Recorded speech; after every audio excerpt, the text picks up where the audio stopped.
You ever stand on your own land and not recognize a single damn thing? That's how it started. My boots were grinding into gravel where wildflowers used to be, dust clouds curling up around my ankles. And for a split second, it was like I could see my grandfather, Stetson tilted back, mug of burnt coffee in hand, humming some tune only old men remember. Except now, the lake wasn't peaceful. The air didn't smell like cedar and wood smoke. It stank of fresh asphalt, hedge trimmers, and somebody else's idea of progress.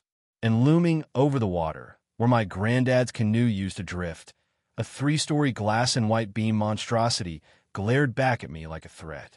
That wasn't just wrong. That was war. It didn't make sense, you know? I checked my phone 3 times.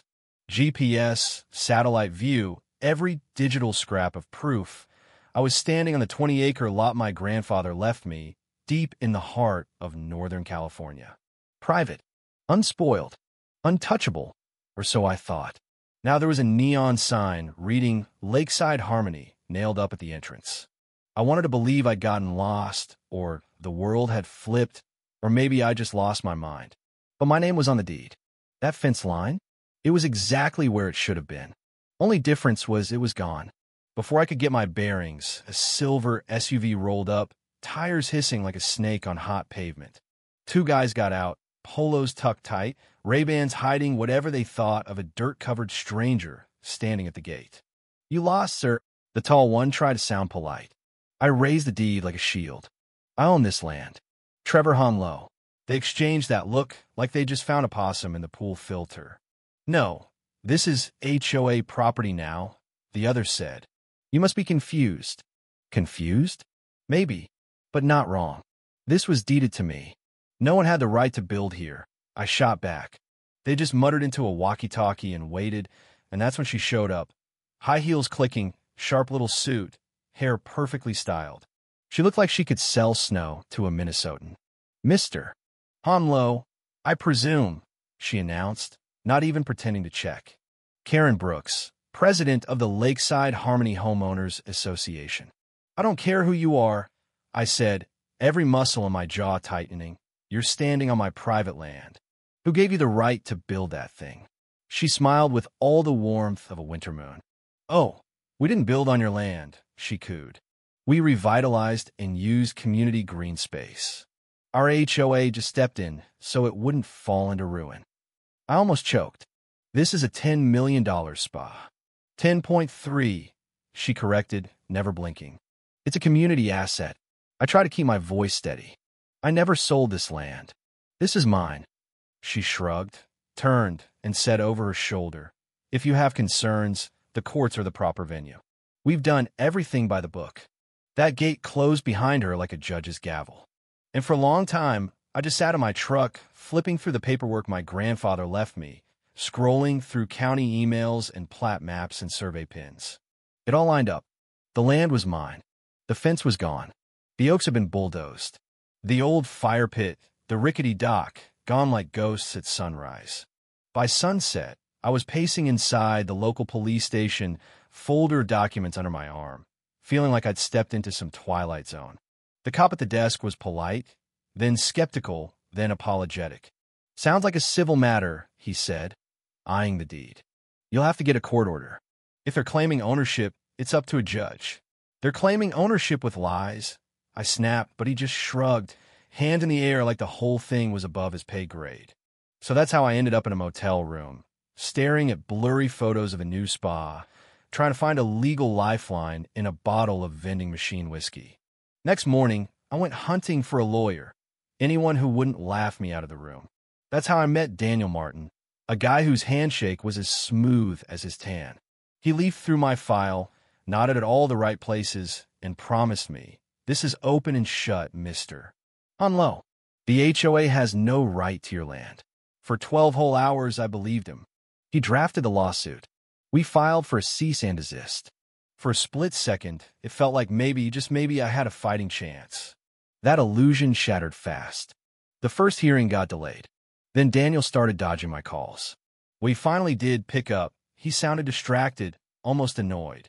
"Courts move slow," he said. "Let's not make enemies if we don't have to." And then, Because every bad story needs a punchline, he forwarded me a settlement offer. The HOA would generously pay me $100,000 for a property worth millions if I just let them keep operating. That wasn't an offer. That was an insult. I told him, I want my land, not your hush money. The silence on the line was all the answer I needed. So I decided to do some digging myself. 2 counties over, in a dingy archive office, I waited hours for a clerk to pull the chain of title. This is odd, she said, frowning at her screen. There's a duplicate filing. Looks like a shell company claimed custodianship for conservation. Approved by Deputy Commissioner Gerald Harper. But your deed never changed hands. I stared at the signature. Gerald Harper, there in a photo, shaking hands with Karen Brooks at the groundbreaking. My blood ran cold. On a hunch, I started searching for Daniel's name. 10 minutes online, and there it was, his uncle, Richard Martin, smiling beside Karen in the spa's ribbon-cutting photo. Board member of Lakeside Harmony.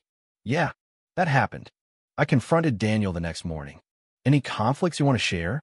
His smile slipped. Technically, I'm not representing any direct party. But your uncle's on the board, I pointed out. He shrugged. I never discussed your case with him. That was enough for me. I fired him and filed a motion for conflict of interest. That's how Lauren Baker came into my life. A legal firestorm in second-hand shoes, office above a bakery, court docs pinned all over the wall. She listened, really listened, and when I finished, she just shook her head and said, "This isn't a land dispute, Trevor. This is racketeering." I'll never forget her grin. Let's crack it open. We hit the ground running. Motions to unseal county records, subpoenas for permits, digging through construction contracts and HOA newsletters. And then I met Edgar, a retired plumber who worked on the early stages. Didn't seem right, laying pipes with no permits, he told me over lemonade. Paid in cash, always hush-hush. The money trail led to a crowdfunding campaign, Save Our Shoreline, they called it. Used my property photos, airbrushed and cropped, to raise $200,000. It all flowed into Caspian Renewal Group LLC, run by one of Karen's old pals. And Karen? She didn't sit back. Soon as word got out I was back, the HOA started dropping flyers. Is your neighbor a threat? They hinted I was unstable, a danger because of my military record. Suddenly, people crossed the street when I jogged by. Baristas gave me weird looks. She was building a case, not just in court, but in the court of public opinion. Lauren fired back. Cease and desist for defamation, character references, psych evals, the works. But the real bombshell dropped with the bank documents. Sunstream Capital had issued a $3 million line of credit for the spa, collateralized by undeveloped HOA land. My land, my parcel number, right there in black and white. They leveraged your deed, Lauren whispered. This just went federal. I was furious, but I was also done being polite. We brought in the media. Local news ran with it. Veteran claims luxury spa built on his land. Jorge, a cameraman with more guts than sense, met me at the gate. We marched right up, cameras rolling. Security tried to play tough. Won't even knock me down. Good. Let the world see. Footage went viral. Lauren called a press conference. This is criminal fraud, not a civil matter. Sunstream froze the HOA accounts. The DA launched a forensic audit. Suddenly, the people who brushed me off started paying attention. Then the twist, an anonymous envelope. Inside, an application for a restraining order signed by concerned residents. One was Richard Flint, the friendly neighbor who'd pumped me for info the first week. He was a plant, sent by the HOA to play me for a fool. Lauren wasn't fazed. They're trying to break you before the trial, she said. But what they don't know, we've got a witness. One of the county planners had flipped, ready to testify under oath that he'd been bribed by Caspian Renewal. Karen was there for the meeting, he admitted. Now, it was a full-blown federal case. At the HOA's next press conference, Karen looked like someone holding her breath underwater, smiling, but brittle. Then, just before trial, another twist. Stuart Lang, the HOA's accountant, leaked everything. Invoices, emails, payments funneled into Karen's consulting business, over $250,000. Even more damning, the HOA had mortgaged the whole community as collateral, risking everyone's homes on a house of cards. The mediation session that followed was a farce. Karen offered $1.5 million and a thank you for beautifying the community plaque if I just walk away. I told her she could keep the plaque. We'd see her in court. And when the day finally came, the courthouse was packed. Media, neighbors, the whole circus. Judge Alal presided, slicing through every excuse, every stalling tactic. Lauren laid out the evidence, photos, emails, the bank records, the testimony of the planner, the money trail.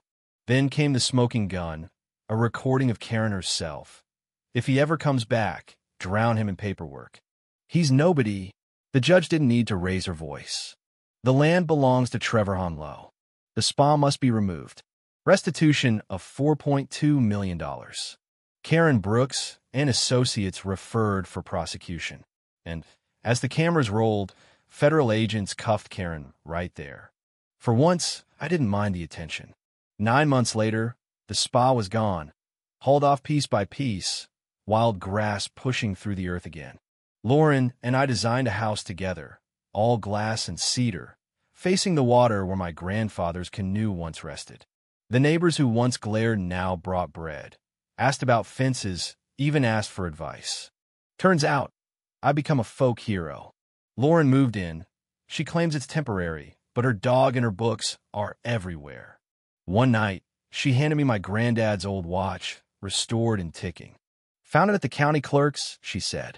I held it for a long time, listening to it tick, finally feeling something settle inside me. That night, with the lake calm and stars above, I asked her to marry me. She grinned, said, "Only if you build the gazebo yourself." Deal. So, here's the real question. What's justice, anyway? Is it a courtroom win, or seeing your land come back to life? Is it payback, or just finding peace again after a war you never wanted? Let me know what you think. Drop your story, your battle, your idea of what's right down in the comments. Because if there's one thing I learned, it's that justice isn't just about the law. Sometimes it's about fighting until the land remembers your name again.